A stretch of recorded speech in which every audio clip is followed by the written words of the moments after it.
Today's American Story with Bob Dotson comes from Johns Hopkins Hospital in Baltimore, home to one of the finest brain surgeons in the world.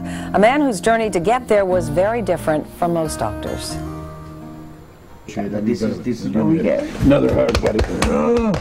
This is the kind of moment doctors cherish. So you can see the before and you can see the after. The chance to bring a bit of good news. We were very lucky. Posterior were good. Alfredo Quinones removed a fist-sized tumor from Mike Stevens' brain. It was not cancerous. He saved my life, and in a way he extended it, plus he made it better after the fact. And that's just an amazing feeling. 2 decades ago, the hands that plucked that brain were picking vegetables for $22 a day. Quinones was a migrant worker living under an old camper top in the middle of a California field. Sometimes I would cry myself to sleep thinking about, what am I doing here? You had a relative who said, you're never going to be anything but a migrant worker the rest of your life. It just ignited this fire in my belly. He learned dozens of jobs with a blazing desire to be the best at whatever life offered. Every single thing that I've done in my life, I loved it. You gotta find joy in everything you do. He is also awash with the fear of failure. It's okay to be afraid, because you know what happens when you're afraid?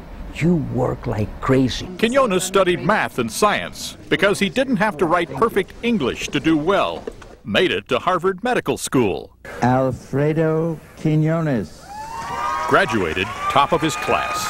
One thing that this country absolutely values is hard work. That's what he tells kids who wonder if they too can beat overwhelming odds.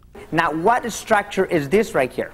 He wants to attract a rainbow of students, figuring a diversity of backgrounds will find a cure for cancer more quickly. Look at you. How you doing? How are you? He teaches them to treat all patients as friends.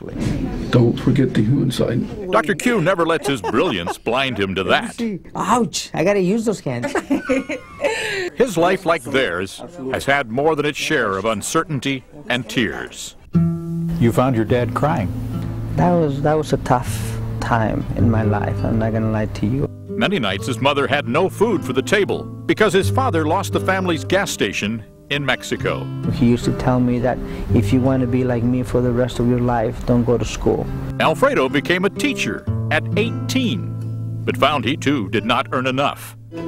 So on his 19th birthday, he clawed to the top of a 16-foot fence and jumped illegally to an uncertain future here in the U.S. All I wanted to do is come in, make a little bit of money, send it back to my parents. You can't pick up a newspaper without reading about illegal immigration and what should we do about it, and should we build walls or should we keep them out of our schools? What do you say to people?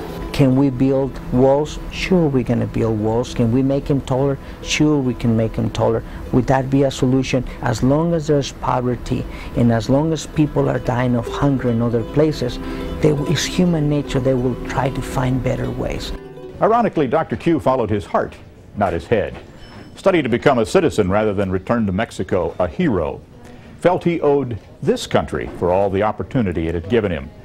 So each evening as other doctors head home, he goes to his lab. Looking for clues in the tumors he's taken.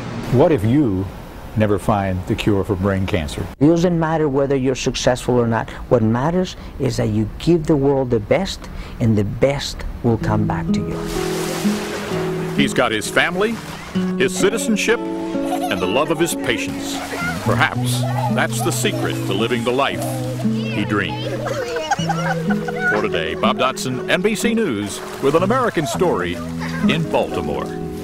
Great story. What a wonderful story. Great story, Dr.